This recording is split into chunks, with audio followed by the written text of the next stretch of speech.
Hello guys, welcome back to your own YouTube channel that is the Navankur Foundation.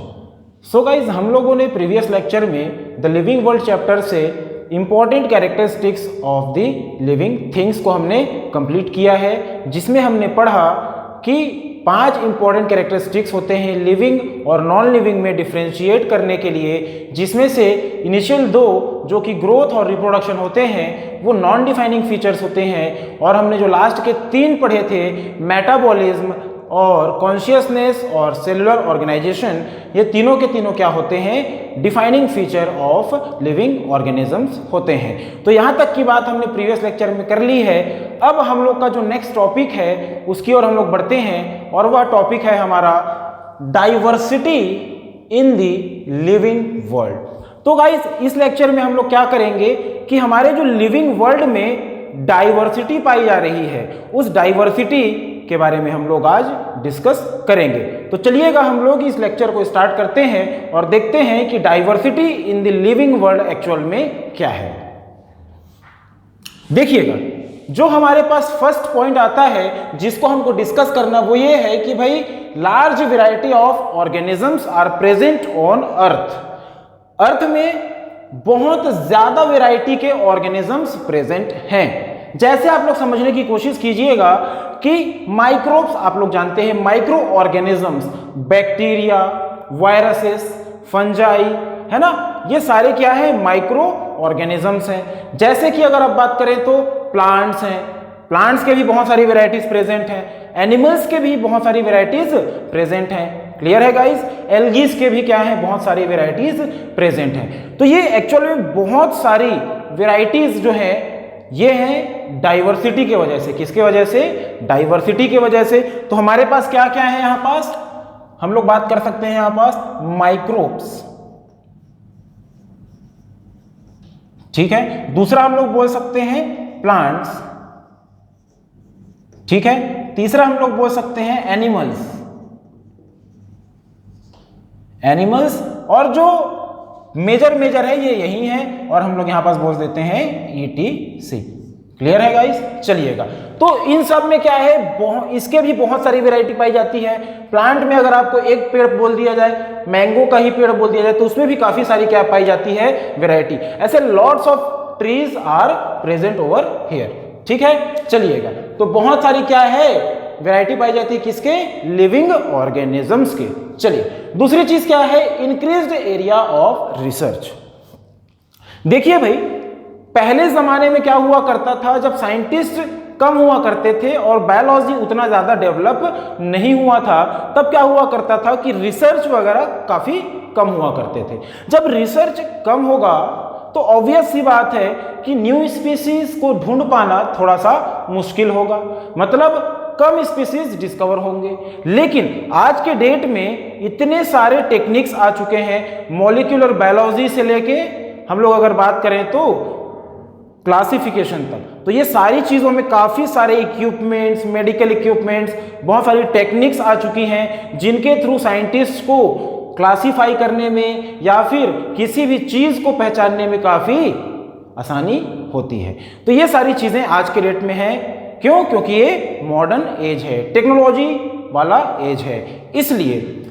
चलिए, तो हमारे scientist क्या कर पा रहे हैं, ज्यादा रिसर्च कर पा रहे हैं। ज्यादा रिसर्च कर रहे हैं तो बहुत सारे छुपे हुए ऑर्गेनिजम्स मिलते जा रहे हैं, और उनको हम लोग क्या करते जा रहे हैं, क्लासिफाई करते जा रहे हैं, फिर उनको स्पेशली अलग अलग सेक्शन में रखते जा रहे हैं, जिससे हमारी डाइवर्सिटी और बढ़ते जा रही है।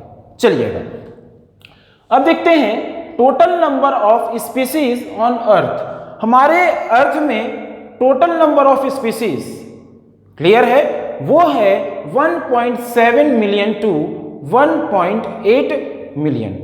अब भाई इतने मतलब वैरायटी हैं, इतने ऑर्गेनिजम्स नहीं, इतने की वैरायटी ऑफ ऑर्गेनिज्म है।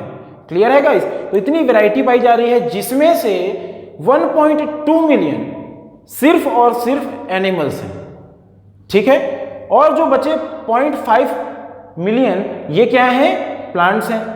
तो यहां पास बात ये आती है कि भाई जो एनिमल्स हैं उनमें सबसे ज्यादा कौन पाए जाते हैं? तो यहां पास आपको स्पेशली याद रखना है कि जो ऑर्थ्रोपोडा होते हैं उनमें जो क्लास इंसेक्टा होता है वो पूरे अर्थ में सबसे ज्यादा पाए जाते हैं एनिमल किंगडम के अंदर।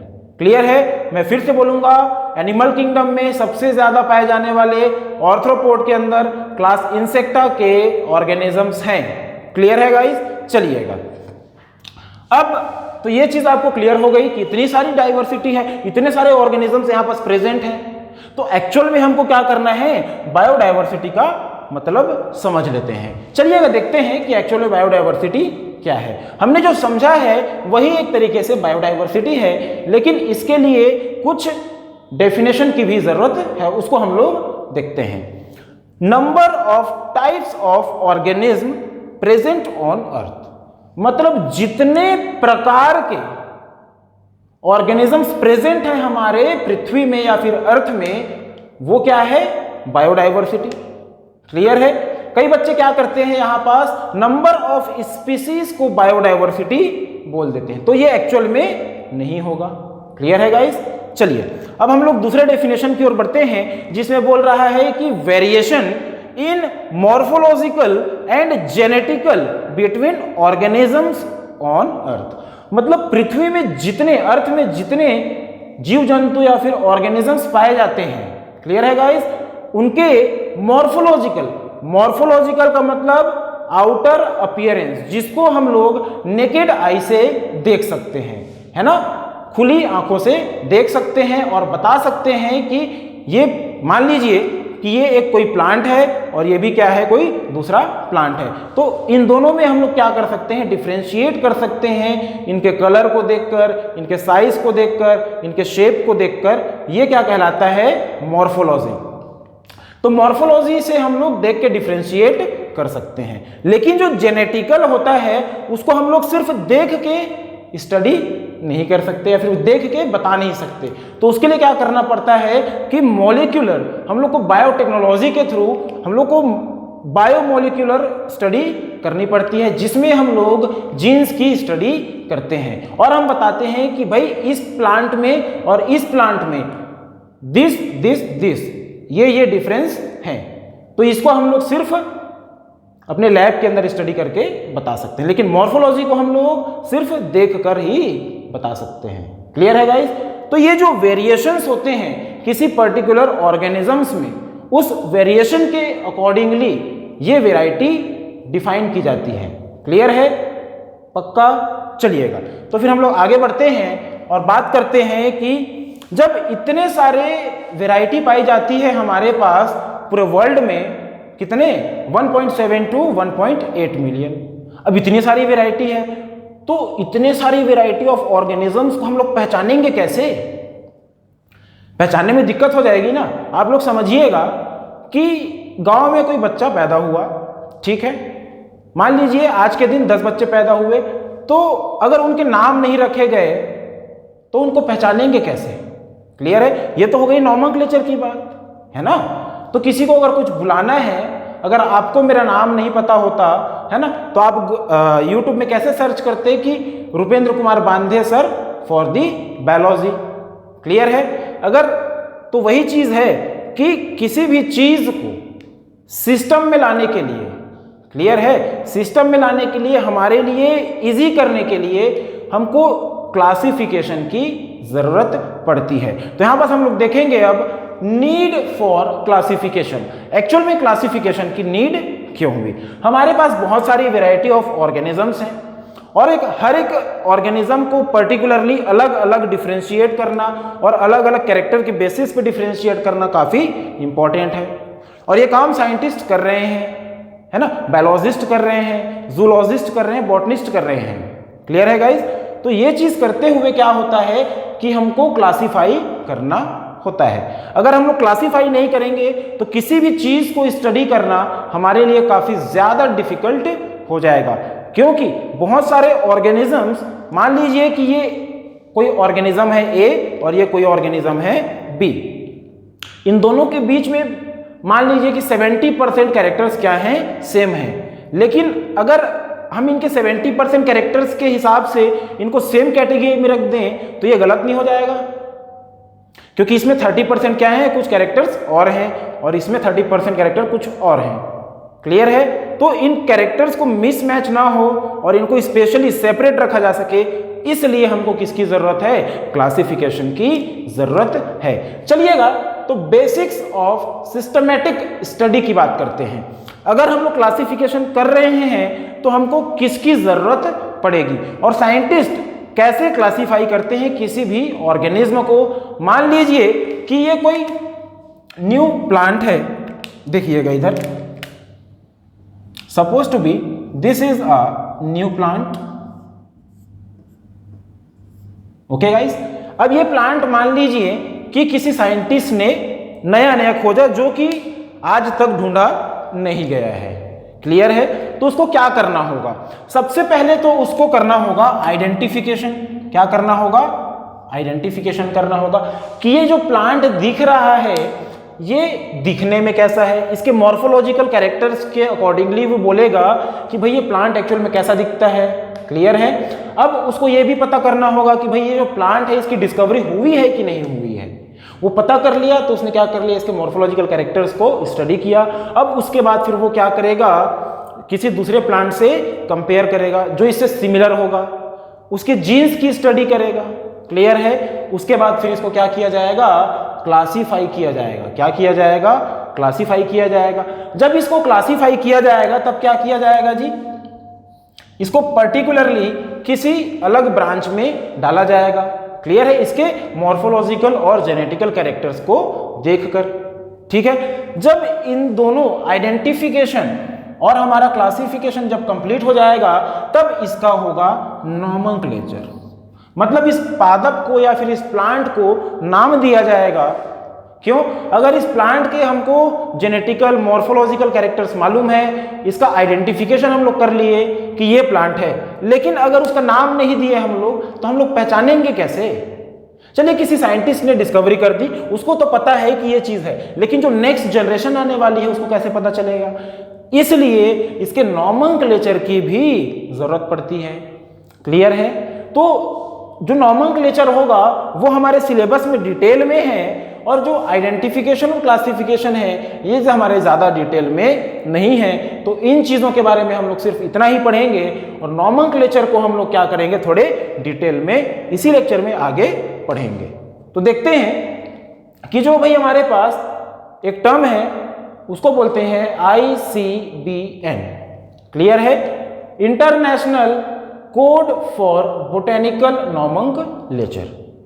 क्लियर है? यहां पास क्या बोल रहा है, बोटेनिकल नॉमेनक्लेचर। मतलब ये जो नाम है, ये मान लीजिए कि इसके नाम का क्या है, एक बुक है, तो उसमें सिर्फ और सिर्फ किसके नाम होंगे, सिर्फ बॉटनी के अंदर आने वाले सभी के सभी किनके होंगे नाम, इसमें प्लांट्स के होंगे। क्लियर है गाइस? तो एक ऐसी बुक है ICBN जिसके अंदर सिर्फ और सिर्फ प्लांट्स के ही नाम रखे गए हैं। क्लियर है? जो भी वो भी स्पेशली कैसे, इन तीनों रूल को फॉलो करते हुए, स्पेशली इंटरनेशनल नॉमेनक्लेचर को फॉलो करते हुए इनका नामकरण किया हुआ नाम होगा। ऐसा नहीं है कि हम लोग किसी प्लांट को या फिर किसी ऑर्गेनिज्म को, जैसे आप लोग जानते होंगे स्पैरो के बारे में, स्पैरो को हिंदी में क्या देते हैं, गौरैया। ठीक है? और उसी को यहाँ क्या कह देते हैं, छत्तीसगढ़ में कह देते हैं बामन चिरई। तो इतने सारे नाम हो गए। ठीक है? तो इतने सारे अगर उसके नाम हैं, अगर किसी दूसरे जगह उसको पहचाना जाना है तो उसका अगर एक नाम होगा तो ज्यादा कन्वीनियंट होगा कि नहीं होगा? समझ रहे हैं आप लोग? चलिए, इसलिए इंटरनेशनल नॉमेनक्लेचर की जरूरत पड़ती है। नॉमेनक्लेचर के बारे में हम लोग अभी आगे डिस्कस करेंगे, अभी हम लोग सिर्फ इन बुक्स के बारे में डिस्कस कर लेते हैं। ICZN international code of zoological nomenclature, मतलब यहां पास क्या हुआ होगा, सिर्फ और सिर्फ जूलॉजिकल एनिमल्स के बारे में ही या फिर उन्हीं के नाम के बारे में ही क्या किया गया होगा, यहां पास डिस्कस किया गया है। समझ रहे हैं आप लोग? यहां पास किसका डिस्कस किया गया है, एनिमल्स का। क्लियर है गाइस? तो यहां तक की बात आप लोग याद रखेंगे। यहां पर स्पेशली जो चीज याद रखने वाली बात है वो ये है कि यहाँ पास international code for botanical nomenclature है, ये वाला पॉइंट, और यहाँ पास है international code of zoological nomenclature. तो इन दोनों चीजों को आप लोग थोड़ा सा ध्यान में रखेंगे, अदरवाइज बच्चे इसको गलत करके आ जाते हैं। क्लियर है गाइस? चलिएगा, तो जो ICZN था वो उसका फर्स्ट एडिशन आया था 1961 में, और 1961 में जो एडिशन निकाला गया था उसमें क्या था कि उस टाइम तक के ऑर्गेनिजम्स के नाम थे, लेकिन कुछ कैरेक्टरिस्टिक्स के बेसिस पर जब साइंटिस्ट या फिर बायोलॉजी ने थोड़ी डेवलपमेंट किए और कैरेक्टरिस्टिक्स के बारे में जब साइंटिस्ट को पता चलने लग गया, तो उन लोगों ने क्या किया कि भाई इसमें अमेंडमेंट करने का सोचा कि भाई इसमें कुछ और कैरेक्टर्स ऐड कर सकते हैं, या फिर इसका क्या कर सकते हैं, नाम को हम लोग चेंज कर सकते हैं। तो उन्होंने अमेंडमेंट स्टार्ट किया और अमेंडमेंट चला 1970 तक। क्लियर है? उसके बाद फिर और इन्वेंशंस हुए, और प्लांट्स के एनिमल्स के इन्वेंशंस हुए। क्लियर है? जब इन्वेंशन हुए, नॉमेनक्लेचर वगैरह हुआ, सारी चीजें हुई, तब जाके सेकेंड एडिशन पब्लिश किया गया 1978 में। क्लियर है गाइस? तो ये चीज हो गई। सो गाइस, अब हम लोग पढ़ेंगे कि कुछ इंपॉर्टेंट टर्मिनोलॉजीज हैं जहां से कुछ क्वेश्चंस प्रीवियस ईयर में पूछे जा चुके हैं और इन फ्यूचर नीट एग्जाम में पूछे जा सकते हैं। तो चलिए देखते हैं, जो पहला टर्म है वो है हमारा सिस्टेमैटिक्स।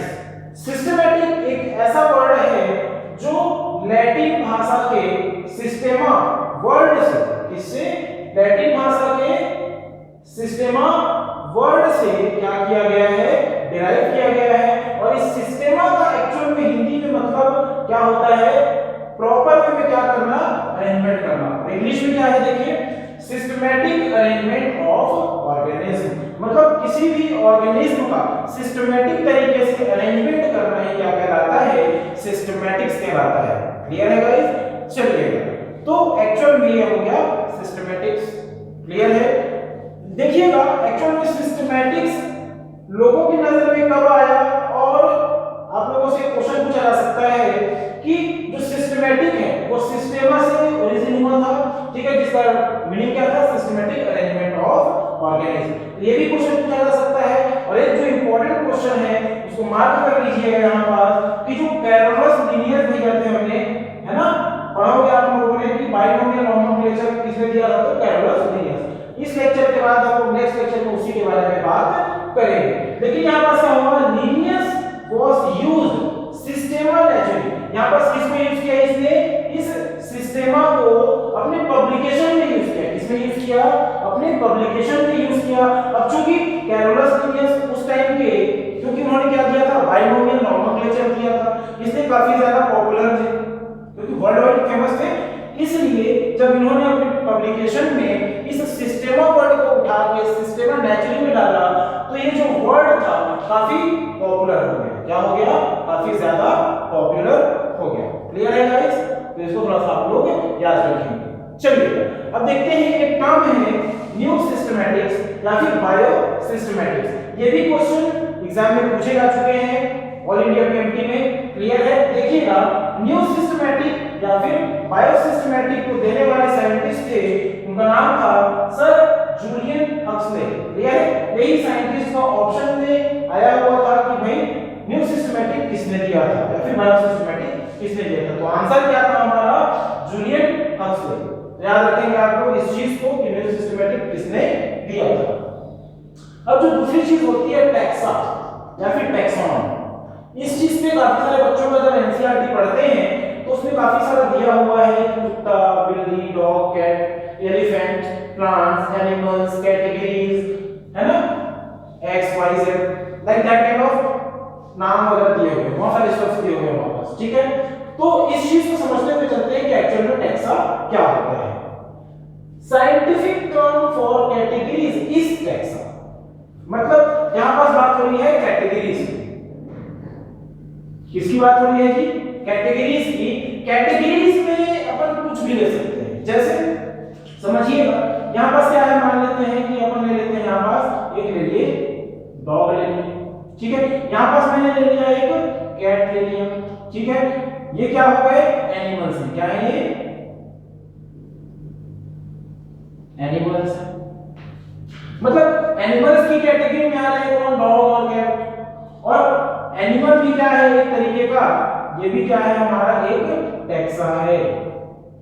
क्यों मैं समझाने की कोशिश करूंगा आगे, पहले और देख लीजिए आप लोग कि मैंने यहां पर लिख दिया क्या कुछ रोज प्लांट लिख दिया मैंने, क्लियर है, चाइना रोज लिख दिया मैंने, चाइना रोज लिख दिया। अब ये क्या है एक्चुअल में प्लांट्स हैं, ठीक है, मैंने यहां पर लिख दिया किंगडम, किंगडम लिख दिया मैंने, ठीक है, मैंने यहां पर क्लास भी लिख दिया, बना लेते हैं क्लास हो गया, जीनस भी लिख देता हूं, क्लियर है गाइस। तो ये जितने भी टर्म्स लिखे हुए हैं वो एक्चुअल में क्या होते हैं टैक्सा होते हैं, क्लियर है, मतलब कोई भी ऐसा वाक्य जो किसी भी कैटेगरी को डिनोट करता हो उसको कह देते हैं हम लोग टैक्सा। मतलब अगर मैंने मार्कर बोला तो वो भी क्या होगा टैक्सा होगा, अगर मैंने वीट बोल दिया या फिर मैंने क्या बोल दिया राइस बोल दिया तो ये भी क्या हो जाएगा टैक्सा हो जाएगा। तो इस चीज को आप लोग याद रखेंगे कि इस दुनिया के अंदर जितने भी चीजों का नाम है वो सारी चीजें क्या हो गई हमारी टैक्सा हो जाएंगी। तो आप लोग बिल्कुल भी यहाँ पास डाउट में नहीं आएंगे, क्लियर है गाइस। चलिए अब हम लोग देखते हैं कि टैक्सोनॉमी क्या होता है, ठीक है। हमने अभी डिस्कस किया systematic arrangement of organism is known as the systematics. अब यहां पास बात करते हैं टैक्सिस।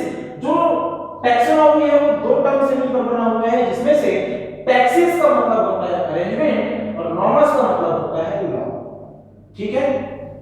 देखिए it is the branch of study that deals with principle and procedure of identification, classification और नॉमेनक्लेचर। टैक्सोनॉमी एक्चुअली में कुछ नहीं है, जो हम लोग पढ़े हैं कि बेसिक्स ऑफ क्लासिफिकेशन, जिसमें हमने आइडेंटिफिकेशन देखा था, क्लासिफिकेशन देखा है और क्या देखे हैं अपन नॉमेनक्लेचर। तो ये जब हम लोग करते हैं तो हम लोग बात करते हैं उन सारी चीजों के बारे में, वो क्या कहलाता है टैक्सोनॉमी कहलाता है, क्लियर है गाइस। तो अरेंजमेंट करना है प्रॉपर लॉ के अकॉर्डिंग, है ना। मैंने बताया इंटरनेशनल लॉ के अकॉर्डिंग हमको पहले क्या करना है आइडेंटिफिकेशन करना है, क्लासिफिकेशन करना है, पहले आइडेंटिफिकेशन करना है फिर क्लासिफिकेशन फिर नॉमेनक्लेचर को करना है। तो इनको ही क्या कह देते हैं अपन टैक्सोनॉमी कह देते हैं। तो गाइस हम लोगों ने आज की जो लेक्चर है इसमें इनिशियल लेवल पे हमने कुछ चीजों को फिर से डिस्कस किया है, क्लियर है गाइस। तो अब हम लोग मिलेंगे नेक्स्ट वीडियो में और वहां हम लोग डिस्कस करेंगे नॉमेनक्लेचर के बारे में, क्लियर है गाइस।